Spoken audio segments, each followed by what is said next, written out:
Oleh karenanya tidak butuh kita kepada filsafat, tidak perlu.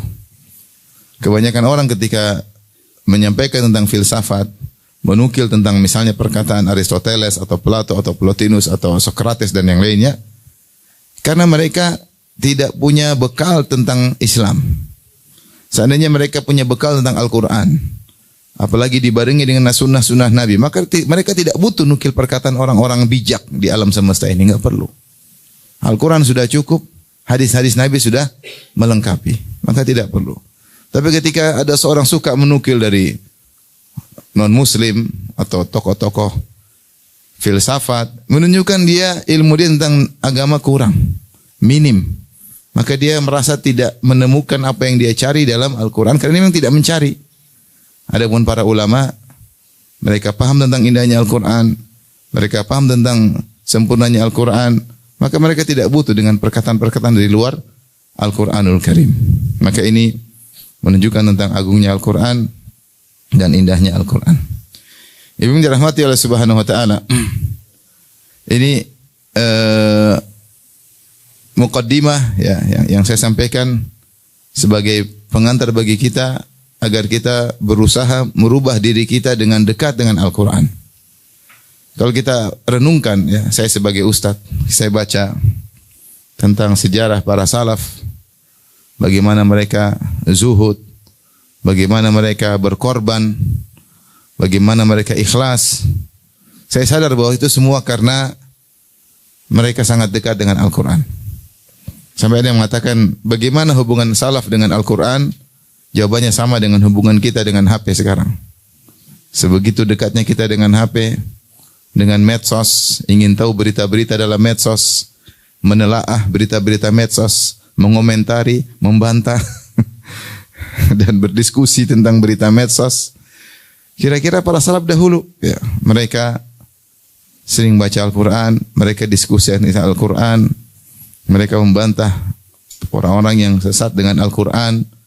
Hari-hari mereka, waktu-waktu mereka lalui dengan Al-Quran.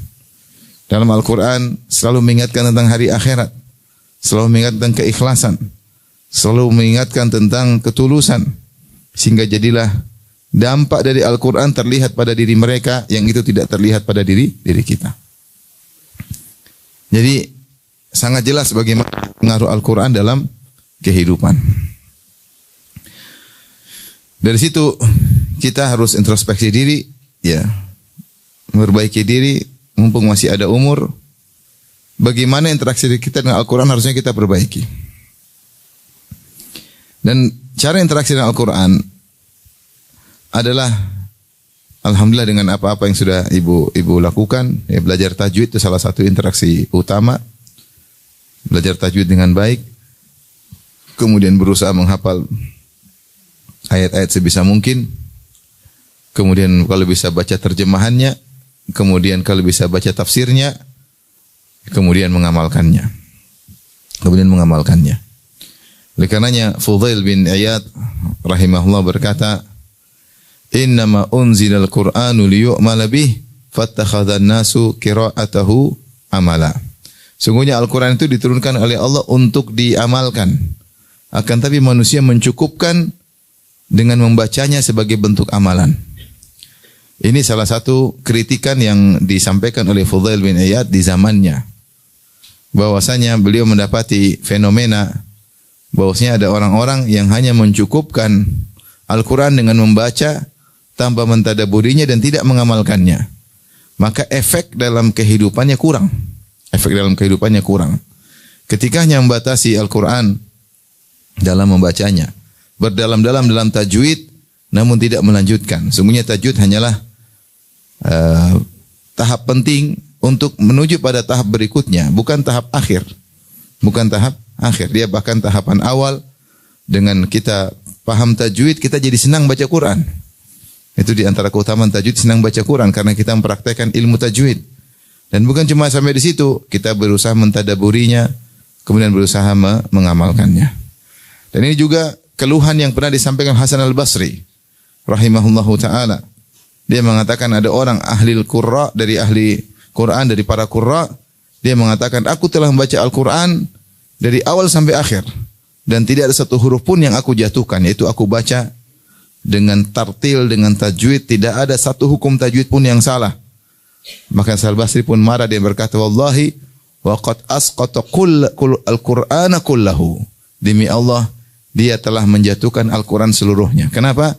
Karena Hasan al-Basri tidak melihat aplikasi Al-Quran tersebut dalam kehidupannya. Fenomena begitu ada. Ada sebagian orang baca Al-Quran tapi sombong dan angkuh karena dia pakar tajwid. Karena sekedar baca saja. Dia tidak menghayati, tidak mentadaburinya, hanya sebagai bangga-banggaan, hanya sebagai untuk lomba-lombaan, untuk pamer-pamer anaknya, anak saya sudah hafal sekian, hanya untuk membanggakan diri. Oleh karenanya tidak terlihat aplikasi dalam kehidupan sehari-hari. Sementara para salaf dulu, para sahabat mereka membaca 10 ayat. 10 ayat mereka hafalkan, mereka amalkan, kemudian mereka lanjut 10 ayat berikutnya. Sehingga tahapan mereka dalam belajar Al-Quran memang lama, tetapi mereka benar-benar membaca, menghafal, menguasai, mengamalkannya dengan luar biasa. Intinya, ibu dirahmati Allah Subhanahu wa taala, kalau kita tidak bisa meraih kesempurnaan bukan berarti kita tidak melakukannya sama sekali. Apa yang sudah ibu lakukan, belajar tajwid, berusaha untuk menghafal sebagian yang bisa dihafal, maka ini kita bersyukur kepada Allah Subhanahu wa taala. Tapi bukan cuma sampai di situ, masih ada PR berikutnya, yaitu berusaha mentadaburinya dan berusaha untuk mengamalkannya. Kitabun anzalnahu ilaika mubarakun liyadabbaru ayatihi. Perhatikan kata Allah, Al-Quran yang kami turunkan kepada engkau penuh keberkahan. Tapi bagaimana cara mencari keberkahannya? Liyadabbaru ayatihi, agar mereka bisa mentadaburi apa? Ayat-ayatnya. Jadi kalau sekedar baca ada keberkahan tapi tidak sempurna. Dia masih tahapan awal. Baca Al-Quran jelas dapat pahala, ya. Kata Nabi sallallahu alaihi wasallam, la aqulu alif lam mim harfun walakin alifun harfun wa lamun harfun wa mimun harfun. Bacalah Al-Quran karena al-hasanatu bi asyri amsalihha, satu kebaikan dilipat gandakan 10 kali. Aku tidak mengatakan alif lam mim satu huruf, tetapi alif satu huruf, lam satu huruf, mim satu huruf. Maka siapa yang baca alif lam mim berarti dia telah baca dapat 3 kebaikan dilipat gandakan kali 10 jadi berapa? 30 kebaikan. Rasulullah motivasi untuk baca. Tapi bukan sekedar baca, tapi untuk juga ditadaburi, ya. Makanya jangan mencukupkan diri hanya sekedar membaca. Rasulullah berkata, "Iqra'ul Qur'an fa innahu ya'ti yaumal qiyamah syafi'an fa innahu ya'ti yaumal qiyamah fa innahu ya'ti syafi'an yaumal qiyamah." Bacalah Al-Qur'an, sungguhnya Al-Qur'an akan datang pada hari kiamat sebagai pemberi apa? Syafaat. Ini motivasi untuk baca. Tapi bukan sekedar baca, hendaknya ditadaburi. Allah mengatakan, "Afala yatadabbarunal Qur'an? Walau kana min 'indi ghairillahi lawajidu fi ikhtilafan katsira." Kenapa mereka tidak mentadaburi Al-Quran? Kalau seandainya Al-Quran bukan dari Allah, maka mereka akan mendapati banyak kontradiktif. Itu Allah suruh periksa, baca, periksa sana sini. Tidak akan ada kontradiktif dalam Al-Quran. Allah juga berfirman, "Afala yatadabbaruna Al-Quran am ala qulubin aqfaluha?" Apakah mereka tidak mentadaburi Al-Quran? Ataukah ada gembok-gembok yang telah membelenggu hati mereka sehingga mereka bacakan ayat mereka tidak tadabbur. Rasulullah baca Al-Quran enggak pada orang-orang musyrikin? Baca, Rasulullah bacakan. Tapi mereka lewat aja. Mereka ngerti bahasa Arab. Al-Quran tersebut mereka ingat, mereka tidak mau mentadaburi. Seandainya mereka mau mentadaburi, tentu akan merubah kehidupan mereka. Tapi mereka Al-Quran lewat tidak ditadaburi, ya. Karenanya Nabi menjelaskan ada suatu kelompok yang mereka ahli baca Quran, tapi mereka tidak mentadaburi, akhirnya mereka sesat, yaitu orang-orang Khawarij. Kata Rasulullah sallallahu alaihi wasallam, "Yaqra'una al-Qur'an la yujawizu taraqiyahu." Orang-orang Khawarij mereka baca Quran, bahkan mereka hafal Quran, mereka ahli Al-Quran, tapi tidak melewati taraqiyah. Taraqiyah ini turkuah itu ini. Maksudnya selangkangan. Jadi cuma baca sampai di leher, tidak masuk ke dalam apa? Ke dalam hati. Berarti ada orang yang baca Quran tapi dia tidak mentadaburinya Sehingga Quran tersebut tidak kurang atau kurang berefek. Bahkan ketika tidak ditadaburi, akhirnya memahami dengan seenaknya, jadilah seperti orang-orang Khawarij. Maka ini penting bagi kita baca Quran dan kita mentadaburi, disitulah bertambah keberkahan dan nikmat Al-Quran.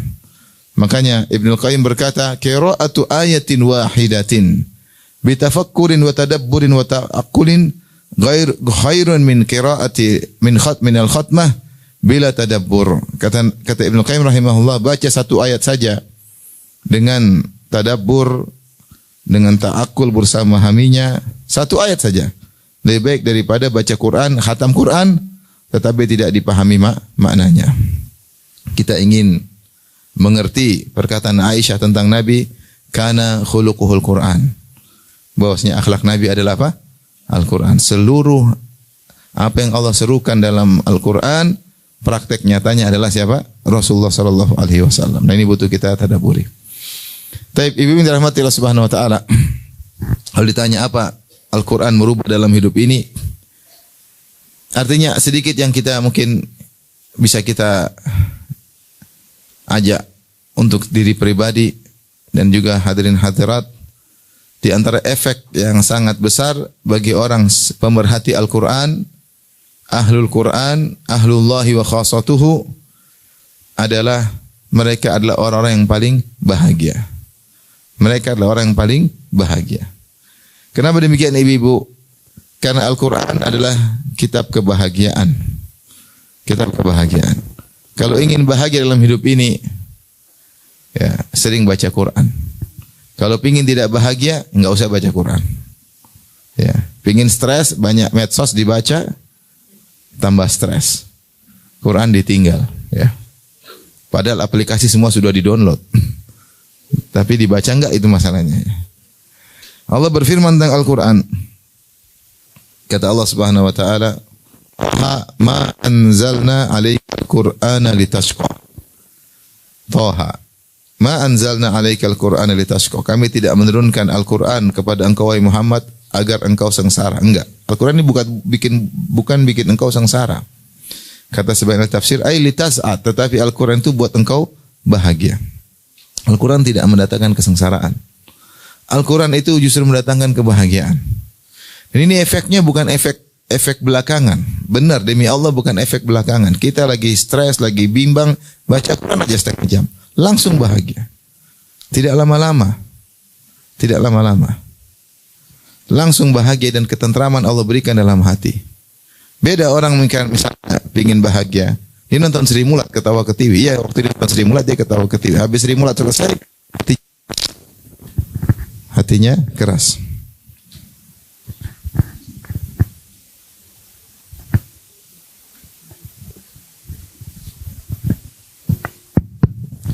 Ingin bahagia, nonton stand up comedy. Iya, ketawa ketiwi ketika itu. Coba setelah diberhentikan, hati terasa keras. Ingin bahagia, nonton film box office, film Hollywood, ya, apalagi film Korea. Nonton, benar ada kebahagiaan. Itu bukan kebahagiaan, itu namanya kelezatan. Karena maksiat itu ada kelezatan, benar, tapi tidak bahagia. Begitu kita matikan, hati kita jadi keras. Ada kebahagiaan yang Allah cabut dari hati kita.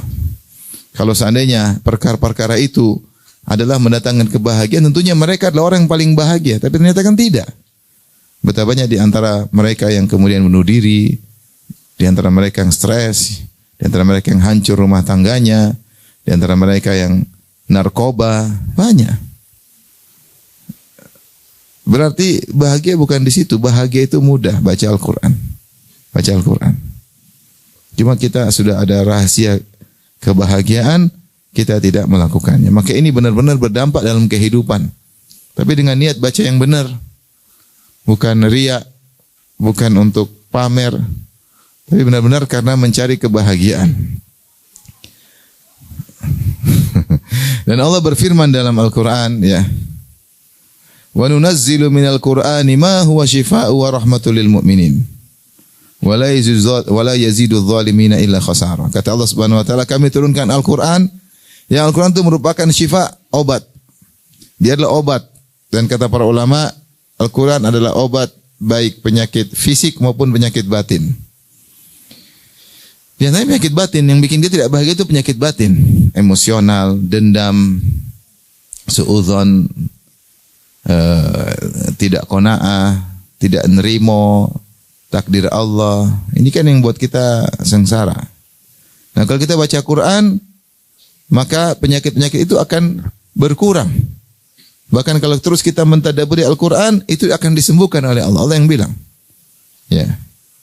Ya ayuhan nasu qad ja'atkum mau'izatun mir rabbikum wa syifaa'un lima fis sudur wa huda wa rahmatul lil mu'minin. Kata Allah, wahai manusia sekalian, telah datang wejangan dari Rabb kalian, Al-Quran. Ada wejangan-wejangan dalam Al-Quran. Wa syifaa'un lima fis sudur, dan penyakit dalam dada manusia. Penyakitnya banyak, penyakit. Ibu penyakitnya banyak enggak? Banyak enggak penyakitnya? Banyak lah, hasad. Lihat ada yang lebih cantik, hasad. Yang lihat tasnya lebih mahal, hasad. Yang lihat rumahnya lebih megah, hasad. Lihat mobilnya lebih bagus, apa? Hasad. Lihat bajunya lebih branded, apa? Hasad. Ibu-ibu paling mudah hasad. Ya. Bapak-bapak juga, cuma ibu lebih parah ya. Penyakit banyak ya, hasad. Penyakit dendam. Kalau dia marah, ngambekkan sama orang, dendam gak hilang-hilang. Padahal dulu teman dekat, begitu berkelahi sampai mati dendam. Sebagian wanita seperti itu. Apa? Dulunya teman paling dekat, ketika bertengkar jadi paling dendam. Sampai kapan? Sampai mati. Penyakit hati. Ibu-ibu. Apalagi penyakit ibu hati? Ibu. Duniawi. Duniawi. Lihat inilah, lihat anulah, pingin inilah, pingin anulah. Pingin beli inilah. Mobil suruh gantilah, tas gantilah. Beli sepatu gantilah, dompet gantilah, HP ganti. Suaminya yang pusing suruh ganti-ganti terus. Lama-lama ya kamu juga diganti, mau nggak? Maksudnya penyakit itu banyak. Nah, gimana mau sembuh dengan baca apa? Al-Quran. Tapi dengan tadabbur, bukan baca aja. Baca aja udah lumayan, udah alhamdulillah. Kita punya sempat waktu baca saja sudah alhamdulillah. Subhanallah, pasti Allah kasih bahagia. Pasti, nggak mungkin nggak. Allah udah janjikan. Wa syifaa'u lima fis sudur. Maka kata para ulama, kalau baca Quran di antara niatnya selain untuk dapat pahala qiraah, yang alif dapat 10 pahala, lam alif lam mim 30 pahala. Niatkan juga untuk syifa, agar kita diobati oleh Allah Subhanahu wa taala. Penyakitnya banyak ya. Ya, sampai ada seorang yang datang, "Ustaz, saya hasad sama dia, Ustaz." Dia ngerti dia hasad, cuma enggak bisa dia hilangkan, dia enggak bisa lawan. Saya hasad. Ya lawan, sudah tahu hasad, ya enggak bisa. Karena dia tidak bisa mengontrol hatinya. Tidak semua orang bisa mengontrol apa? Hatinya. Maka di antara cara agar kita bahagia dan ini teraplikasikan dalam hidup kita, merasakan efeknya langsung tidak tertunda, adalah baca Al-Quran. Oleh karenanya, Nabi sendiri begitu bahagia ketika turun ayat-ayat Al-Quran. Nabi ketika pergi ke Jabal Nur, ke Gua Hira, kemudian Nabi berusaha merenungkan tentang keagungan Allah. Dia bingung apa peristiwa yang dia alami selama ini. Dadanya dibelah, kemudian dibelah, dimasukin, dijahit lagi, jantungnya dibersihkan. Dia heran melihat kejadian tersebut. Kemudian dia kalau jalan tahu-tahu di batu ada di Mekah, ngucapin salam, "Assalamualaikum Muhammad." Dia mengatakan, "Inni la'alamu hajaran bi Makkah kana yusallimu alayya qabla an ub'ats wa inni la'ariful an." Dulu ada batu saya tahu di Mekah, kirim salam, menyalami saya sebelum saya jadi nabi, dan sampai sekarang saya tahu mana batu tersebut. Maksudnya banyak kejadian aneh-aneh yang Rasulullah rasakan. Dan ini ada apa ini sehingga dia ingin dekat dengan Allah. Sampai tiba-tiba malaikat Jibril datang memeluknya sampai dia tidak bisa bernapas. Hatta balagha banil jahdu, sampai Rasulullah susah bernafas. Summa arsalani, Rasulullah lepas lagi, malaikat Jibril lepas lagi. Malaikat Jibril berkata, "Iqra, bacalah." Kata Rasulullah SAW, "Ma ana biqari," saya tidak bisa baca sama sekali. Faghattani, maka dia peluk aku lagi. Hatta balagha minil jahdu, sampai aku susah bernafas. Summa arsalani, kemudian aku dilepaskan lagi pelukannya, dan malaikat berkata lagi, "Iqra, bacalah." Kata Rasulullah SAW, "Ma ana biqari," aku sama sekali tidak bisa baca. Sampai 3 kali, baru kemudian malaikat Jibril mentalqilkan, "Iqra bismi rabbikal ladzi khalaq, khalaqal insana min 'alaq, Iqra wa rabbukal akram. Alladzi 'allama bil qalam, 'allamal insana ma lam ya'lam. Subhanallah. Situlah ayat pertama ini berbicara langsung tentang Tuhan. Iqra bismi rabbikal ladzi khalaq. Bacalah dengan menyebut nama Tuhanmu yang telah menciptakan. Ya. Alladzi khalaqal insana min 'alaq. Yang menciptakan manusia dari darah, ya. Kemudian Iqra wa rabbukal akram. Bacalah dan Tuhanmu lah yang paling dermawan, yang paling baik. Subhanallah. Langsung Allah mensifati dirinya dengan wa rabbukal akram. Tuhanmu yang paling baik. Kalau ada yang karim, maka dia yang paling akram. Maka Rasulullah SAW ketakutan, gemetar, turun ketemu istrinya, berkata, zammiluni, selimuti aku. Karena dia, kalau orang ketakutan kan dingin, kedinginan. Maka Khadijah pun segera menyelimuti Nabi. Kemudian Rasulullah berkata, laqad khasyitu ala nafsi. Sungguhnya aku khawatir suatu menimpa diriku. Maka Khadijah menghibur Nabi berkata, tidak mungkin Allah menghinakan engkau.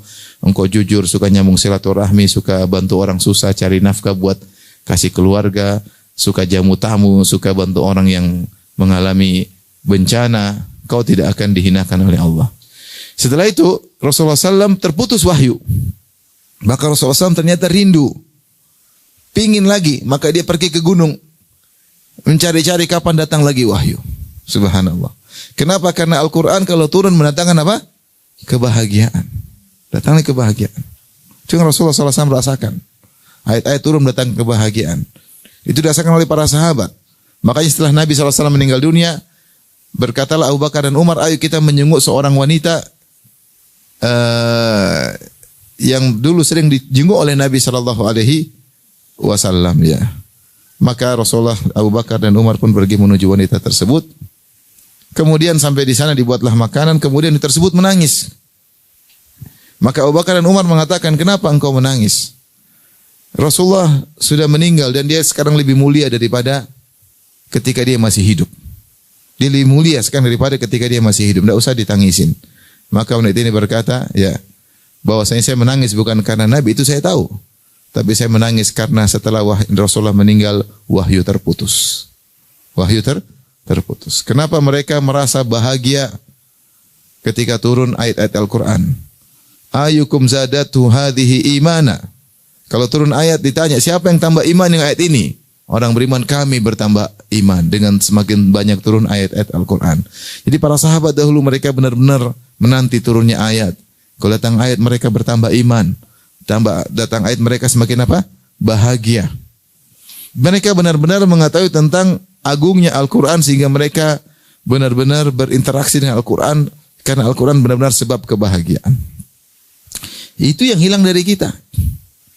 Kita menganggap Al-Quran yang sekedar kitab suci, tapi kita tidak mengaungkannya sebagaimana mestinya. Kita tidak menjadikan Al-Quran sebagai sebab kebahagiaan kita.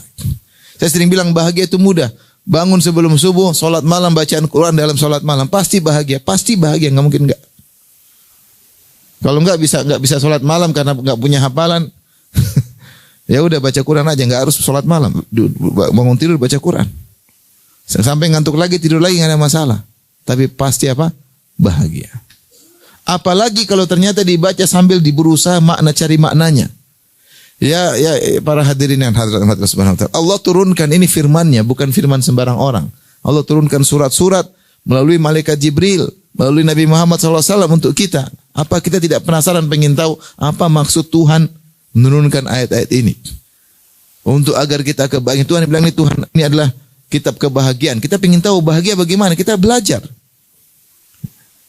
Kalau ada kira-kira gampangannya, kalau ada raja kirim surat sama kita pengen tahu nggak?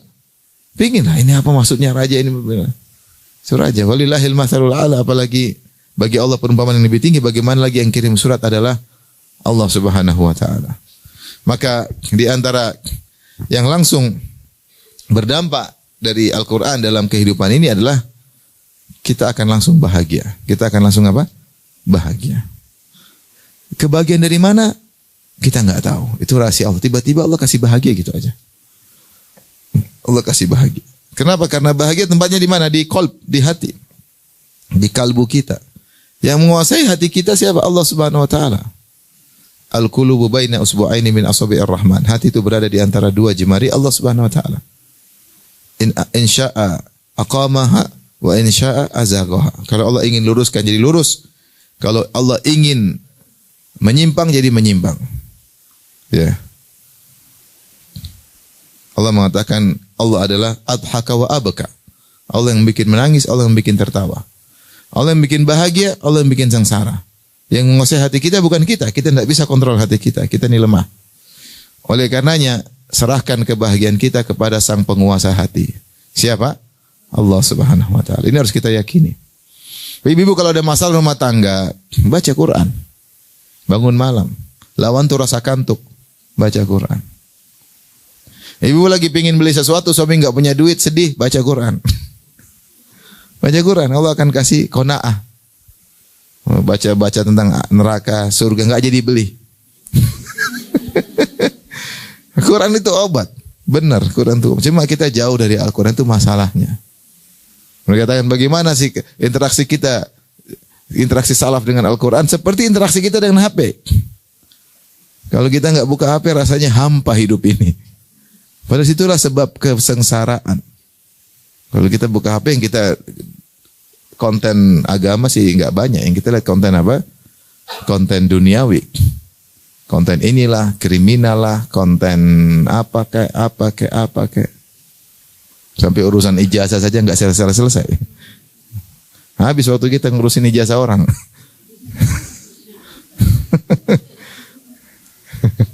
Benar atau tidak? Benar ya. Cuma kalau waktunya kita baik untuk baca Quran. Untuk memahami apa sih maksud ya ayyuhal muzammil qumil laila illa qalila sampai terakhir. Apa maksud surat ini? Surat ini maksudnya ceritanya bagaimana kok turun sama Nabi? Nabi lagi ngapain turun surat ini? Terus apa isinya? Terus apa praktek Nabi, aplikasi Nabi dalam surat ini? Oh, situ bahagia luar biasa. Cuma kita enggak lakukan. Itu masalahnya. Kita enggak lakukan. Jadi kalau tanya apa merubah kehidupan, jelas merubah kehidupan. Cuma kita tidak membacanya, tidak mentadaburinya. Tapi ini salah satu, maksudnya secara umum bahwasanya Al-Quran itu mendatangkan kebahagiaan. Yang kedua, ibu rahmati Allah Subhanahu wa taala. Bahwasanya Al-Quran menjadikan kita bersabar dalam hidup ini. Kita ini hidup diuji, darul ibtila. Dan semakin beriman semakin diuji. Benar. Makanya semakin beriman semakin banyak ujian. Semakin banyak ujian. Cuma ada yang baru diuji sedikit merasa ujiannya besar. Ada orang diuji banyak dia diam-diam aja. Ada orang sedikit uji sedikit langsung bikin status, kan ada. Bikin status atau rubah status. Tahu-tahu bikin status gambar jantung terbelah dua. Ada apa, Jadi ada orang mau jantung terbelah 3, terbelah 4, dia cuek aja. Dia sabar. Jadi sungguhnya di banyak orang-orang yang mereka jauh lebih beriman daripada kita dan mereka ujiannya lebih besar, cuma mereka diam. Mereka diam. Tidak seperti mungkin sebagian kita baru sedikit ujian sudah ngeluh sana curhat sini, ketemu orang nangis sana nangis sini. Tapi hidup ini pasti ujian. Tidak ada yang diuji dan semakin beriman semakin pasti diuji. Dan sebagaimana Rasulullah bersabda, asyadun nasi balan al-anbiya tsumma salihun tsumma al-amsal fal amsal. Orang yang paling banyak ujian adalah para orang saleh, para nabi, kemudian orang saleh, kemudian selanjutnya yubtala rajulu ala qadri imanihi. Seorang diuji dengan kadar apa? Keimanannya. Dan itulah yang dialami oleh para nabi. Saya bayangkan Nabi Nuh, ujiannya luar biasa. Dia rasul pertama. Istrinya kafir. Kira-kira enak enggak punya istri kafir? Luar biasa. Ceramah sana, Nuh, ceramah mulu istrimu ente enggak beres. Kira-kira gitu. Kalau anak buahnya umatnya adalah jamaah pasti digituin, Nuh. Kamu ceramah mulu, istrimu aja enggak beres. Gimana berat? Anaknya juga kafir. Bayangkan. Dan itu Nuh alami berat ratusan tahun. Anaknya panjang umur. Bagaimana seorang ayah seorang lelaki menghadapi istri kafirah. Ada anaknya kafir, buah hatinya. Dan itu mungkin paling tidak berpuluh-puluh tahun, kalau mungkin ratusan tahun. Sampai di detik-detik terakhir Nuh alaihissalam masih merayu anaknya agar masuk Islam, dia mengatakan, ya bunayyarkam ma'ana. Sudah ombak besar, Nuh bilang, dia tidak bilang, kafir. Makanya Abi kasih tahu enggak mau dengar, enggak. Dia bilang, ya bunayya wahai putraku, ayo naik dulu. Wala takum ma'al kafir, jangan ikut-ikut orang kafir. Ayo naik. Yang penting kau naik dulu, nanti kita diskusi. Anaknya langsung ngeyel, sa'awi ila jabali ya'simuni minal ma'. Enggak. Saya akan sampai puncak gunung yang selamatkan aku dari apa? Dari ombak ini. Qala la asimal yauma min amrillah illa man rahim. Enggak ada yang selamat kata Nuh. Masih mau dibilang tahu-tahu hala bainahumal mauju fakana minal mughraqin, tahu-tahu ada ombak, anaknya tenggelam. Nuh sedih luar biasa. Sampai saking sedihnya dia minta sama Allah. Ya inna wa'dakal haq, inna bani min ahli. Ya Allah, ini dari keluargaku. Dia masih pingin ada kebaikan buat anaknya setelah anaknya mati kafir. Saking sayangnya kepada anaknya. Allah tegur. Ya Nuh innahu laisa min ahlika innahu amalun ghairu salih. Fala tas'alni ma laisa laka bihilm. Inni a'idzuka an takuna minal jahilin. Wahai Nuh, itu bukan keluargamu. Dia telah melakukan kekafiran. Maka jangan kau doa kepada aku yang kau tidak minta sesuatu yang kau tidak punya ilmu tentangnya. Aku nasihati engkau jangan sampai kau menjadi orang yang jahil, wahai Nuh. Subhanallah. Kenapa Nabi Nuh sampai seperti itu? Karena dia sayang sama apa? Anaknya. Maksudnya ujian luar biasa. Terus menghadapi kaum yang ratusan tahun sampai Nuh dihina-hina, kakek, anak, cicit, buyut, cacat, bebet, apa semua kumpul semua. Setiap keturunan datang untuk menghina Nabi Nuh. Wa kullama marra alaihi mala'un min qaumihi sakhiru min. Qala in taskharu min. Kata setiap ada sekelompok orang lewat Nabi Nuh diejek. Maksud saya kita kalau baca kisah Nabi Nuh alaihissalam, subhanallah, diuji dengan kita yang ujian tidak ada apa-apanya. Makanya Allah turunkan kisah Nabi Nuh ketika Nabi masih di Mekah. Kisah surat Hud tentang kisah Nabi Nuh, kemudian juga surat Nuh itu namanya surat Makkiyah. Surat Makkiyah itu apa? Surat yang turun ketika Nabi masih di Mekah. Sudah belajar belum? Yang benar. Turun ketika Nabi masih di Mekah. Dan ketika Nabi masih di Mekah, Nabi masih dihina-hina, para sahabat banyak yang dibunuh, disiksa. Tapi Allah suruh bersabar. Ketika Allah sebutkan tentang surat kisah Nabi Nuh yang begitu, bagaimana sabarnya Nabi Nuh berdakwah sampai 950 tahun, dihina-hina. Ya, sampai dirajam oleh kaumnya. Allah mengatakan, "Dzalika min amba'il ghaibi nuhihi ilaik. Ma kunta tilka min amba'il ghaibi nuhiha ilaik. Ma kunta ta'lamuha anta wala qaumuka min qabli hadza. Fasbir innal aqibata lil muttaqin." Inilah berita gaib yang kami bacakan kepada engkau, itu kisah Nabi Nuh alaihissalam. Kau tidak tahu sebelum tentang kisah ini. Dan kaummu juga tidak tahu tentang kisah Nabi Nuh. Cuma ini masa lalu yang saya ceritakan kepadamu. Buat apa? Fasbir, sabarlah. Innal aqibata lil muttaqin. Sungguhnya kesudahan yang indah bagi orang-orang yang bertakwa. Jadi kalau kita dalam hidup ini diuji, kita baca kisah-kisah, subhanallah, kita ini enggak ada apa-apanya.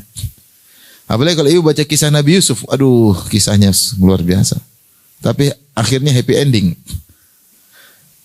Sehingga kalau kita baca kisah seperti itu membuat kita tegar. Membuat kita tegar, karena kita enggak bisa sabar kecuali Allah yang bikin sabar. Allah berkata, "Wasbir wa ma sabruka illa billah." Bersabarlah, kau tidak bisa sabar kecuali Allah yang kasih apa? Sabar. Bagaimana Nabi Yusuf bisa husnudzon kepada Allah puluhan tahun? Itu yang saya enggak habis pikir. Dia kan diuji puluhan tahun. Minimal pendapat mengatakan 15 tahun, ada yang mengatakan 40 tahun, ada yang mengatakan 80 tahun. Sejak dipisah dari ayahnya sampai ketemu lagi setelah jadi bangsawan, ada khilaf. Ada yang bilang 15 tahun, ada yang bilang 40 tahun, ada yang bilang 80 tahun. Dan selama itu dia husnudzon kepada Allah Subhanahu wa taala. Husnudzon. Ini tidak tahu bagaimana dia dicemburui oleh kakak-kakaknya, bagaimana dia dipisahkan dari ayahnya, bagaimana dimasukkan dalam sumur, dijual jadi budak. Kemudian kerja tanpa gaji karena seorang budak, kemudian dituduh mau berzina, di penjara. Semua itu dia lewati dengan husnudzon. Ini menakjubkan. Makanya ketika akhirnya dia jadi bangsawan, terus dia bongkar katur di depan kakak-kakaknya, mereka berkata, "A'innaka la anta Yusuf?"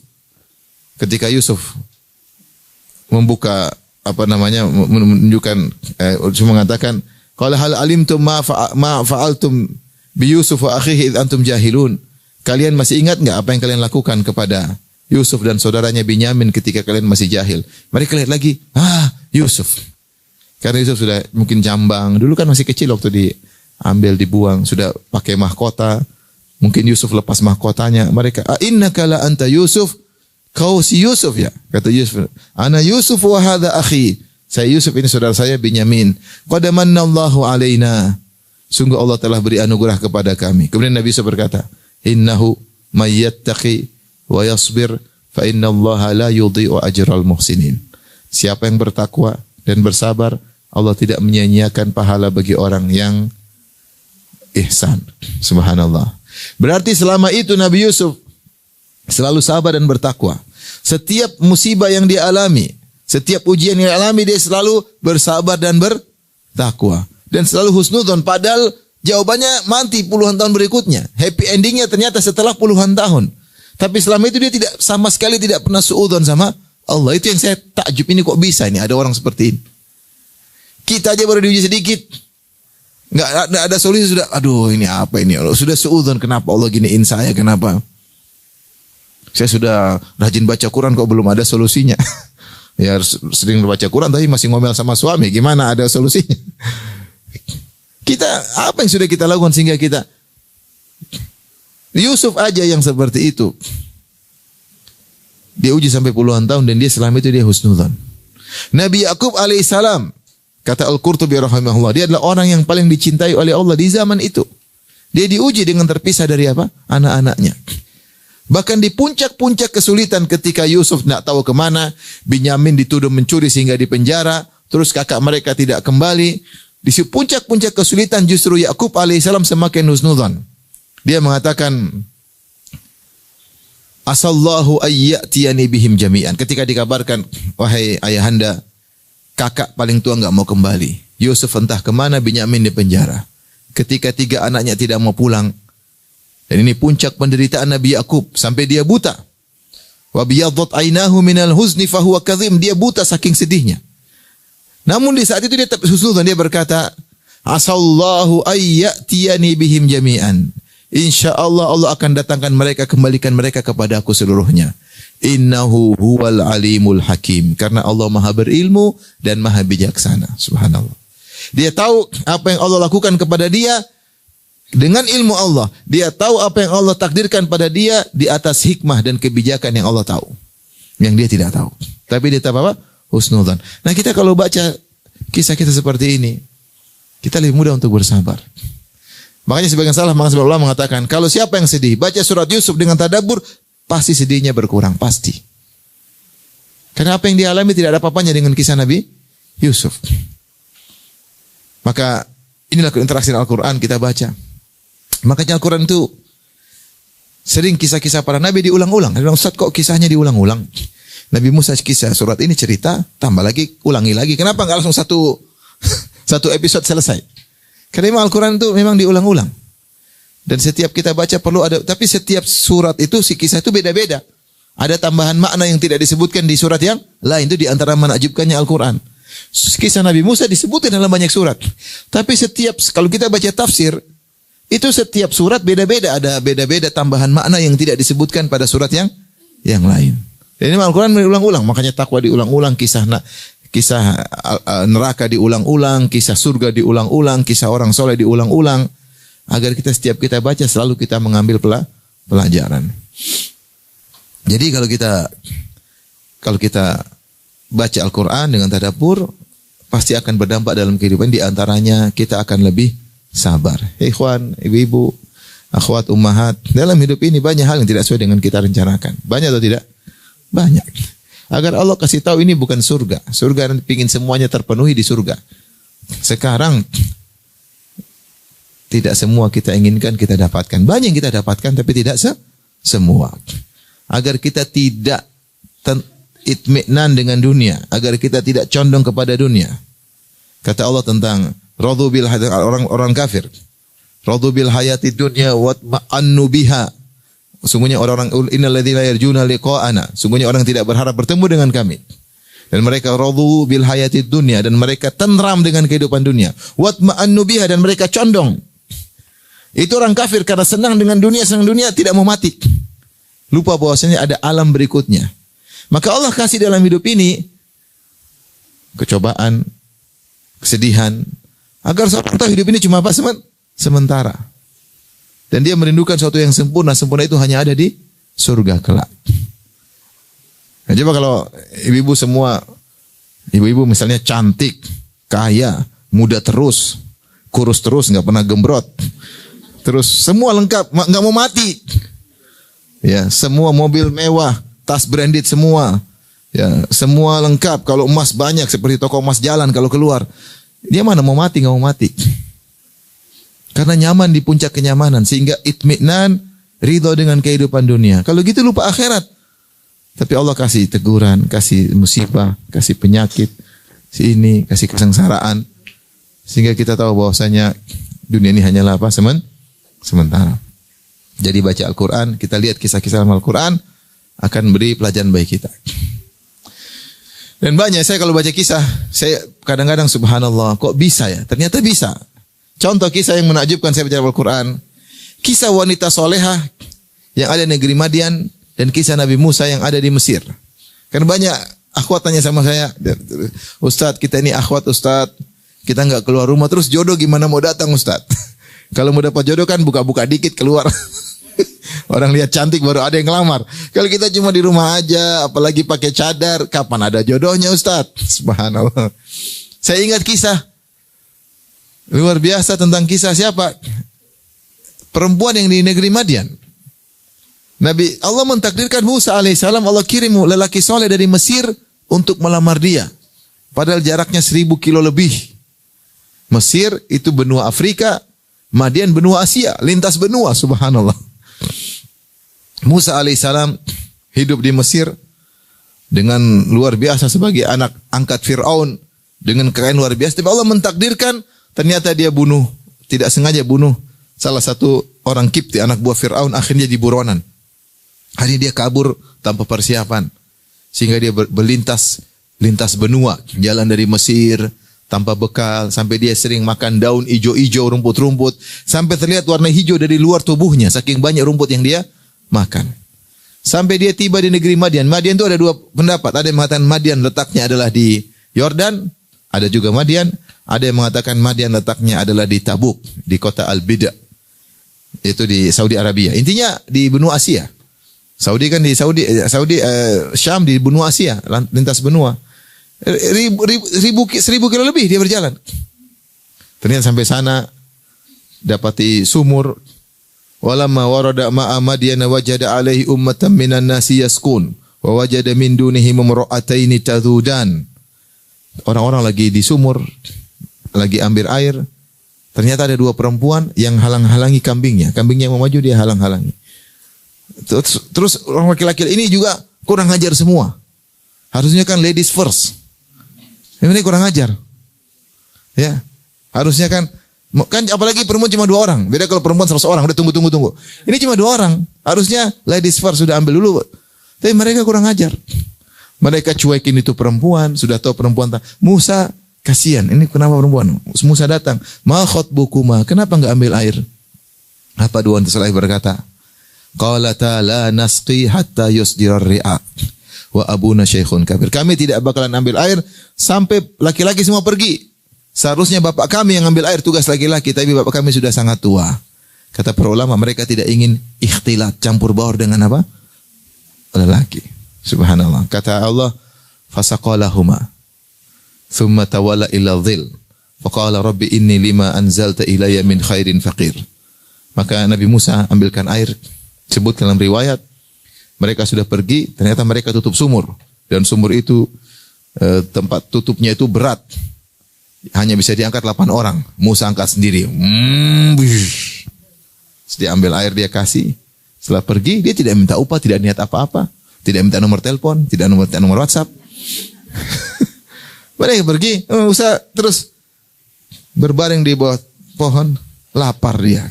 Tidak ada yang jamu dia, siapa, nggak ada yang dia kenal. Tidak jamuan sama siapa, dia sudah di situ dekat-dekat, nggak ada yang jamu. Maka dia berdoa kepada Allah, "Inni lima anzalta ilayya min khairin fakir."